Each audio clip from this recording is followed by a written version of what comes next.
God places everything he has for you in your imagination. So if you've been dreaming of your own business, if you've been dreaming of a summer home, it's because that's what he got for you. He places everything he has for you in your imagination. And then to quit worrying about how to get it done. The how-to is none of your business. The Bible say, ask, believe, receive. Now you got to be willing to work, but he don't require you to figure it out.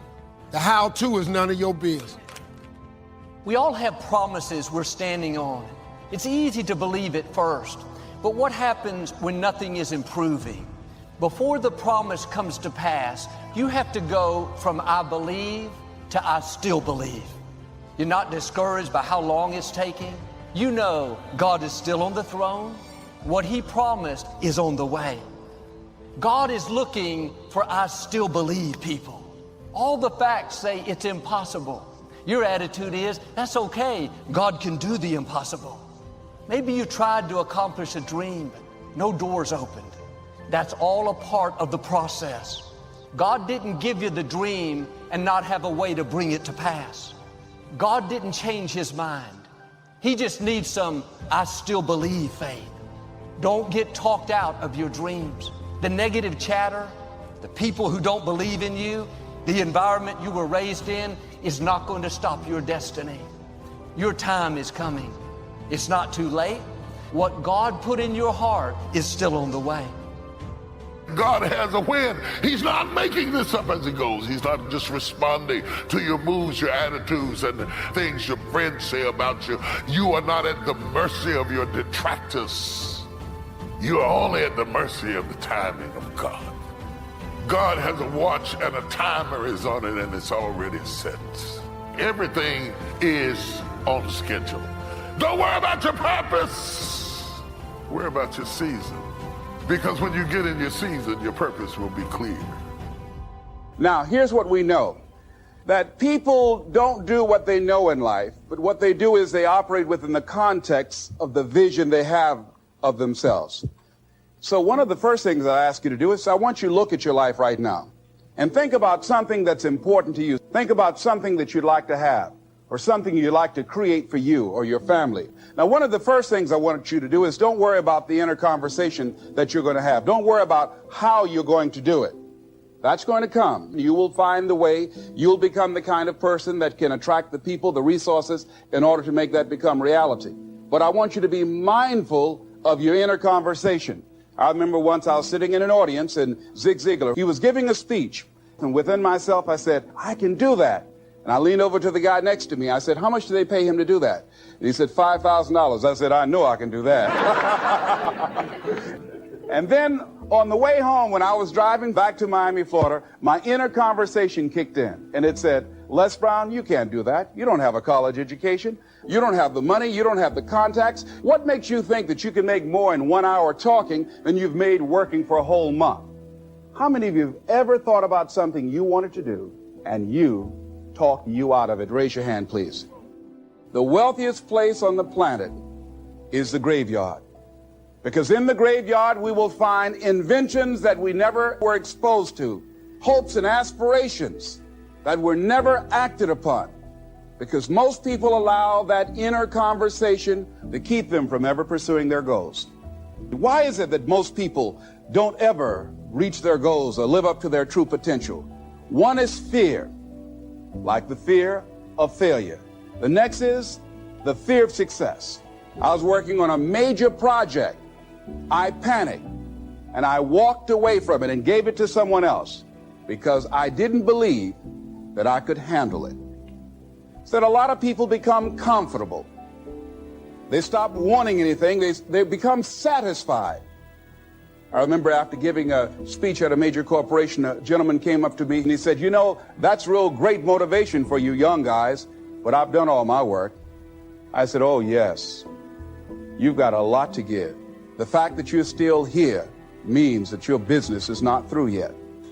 The other thing that keeps us from reaching our goal is not feeling worthy. Because see, when you don't feel worthy of your goal, you will begin to uncover.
unconsciously engage in self-destructive behavior, like procrastinating. Something else that keeps us from reaching our goal, and that is we spend so much time complaining and blaming everybody. I'm reminded of a friend of mine who talked about the fact that one day he was walking by and there was a dog on the porch, and this dog was just moaning and groaning. And he asked the owner, he said, "Why is this dog moaning and groaning?" And the owner said, "Because he's laying on a nail." He said, "Well, why doesn't he get off?" He says, "It's not hurting bad enough for him to get off." How many of you know people who moan and groan and complain about life? They might moan and groan about their job. "I'm sick of this job," and never do anything about it. They haven't got to the point where they're sick and tired of being sick and tired. No, that can't get you where you want to go. That cannot create your reality for you. The other thing that keeps most people from realizing their true greatness and their true potential, circumstances. Are you letting your circumstances talk you out of what God put in your heart? God still wants to bring it to pass, but you have to get in agreement with Him and say, "God, I still believe it can happen. I still believe I can start my business. Joel, I tried and it didn't work out." That doesn't mean it's not going to happen. You have to have a made-up mind that you're going to believe until you see that promise come to pass. The odds are against me, but I still believe I can accomplish my dreams. I was raised in dysfunction, but I still believe I can set a new standard. Given my circumstances, ladies and gentlemen, I shouldn't be doing what I'm doing right now. No one could have convinced me, given my circumstances, given my background, that I would be doing what I'm doing right now. When I was in 5th grade, I was identified as EMR, labeled educable mental.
Retarded, and stayed in that category until I got out of high school.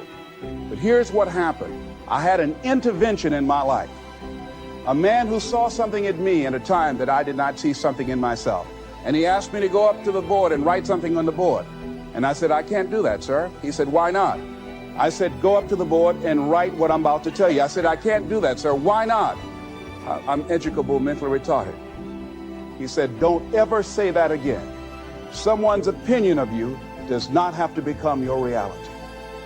That once a person's mind is expanded with an idea, it can never be satisfied to going back to where it was.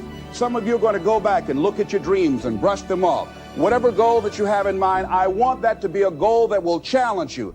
What is it that you looked at some point in time and you decided that you couldn't do it? Bring it back out there. How are you going to do it? That will come to you in due time. See, you don't get in life what you want, ladies and gentlemen. You get in life what you are. You've got to begin to take a look at your life and look at where are you right now? What gives your life a sense of fulfillment, a sense of joy? What is it that you could love doing 7 days a week? In all the areas of your life, your professional life, your personal life, your family life, once you begin to determine that, that takes you to the next step. And that is, now you've got to decide that you deserve that. Repeat after me, please. I deserve the best that life has to offer. Shake somebody's hand on your right and left and say, find your purpose. Do you know by actively pursuing your purpose, it could perhaps extend your life? The number one killer of all the diseases we have, heart disease. The truth of the matter is that the majority of people suffer their first major heart attack on Monday morning between 8 a.m. and 9 a.m. People getting ready to go to jobs that they don't like. You see, when you're not pursuing your goal, you are literally committing spiritual suicide. You've got to believe in yourself. I was doing work for a major corporation, and they were having a major downsizing. The people that were working there, they approached them and said, listen, we will give you a buyout package of $300,000 if you take it within this time frame. Ladies and gentlemen, only 50% of the people that were eligible took this. If I'd been there, I'd have gone to ask for your check. I would have taken that money so quick and had other people checks. See, ladies and gentlemen, life is too short trying to play it safe. Here's the thing. You can't get out of life alive. So there's no safe position. You can die in the bleachers or you can die on the field. You might as well come out on the field and have a good time, right? So you got to be bold in life.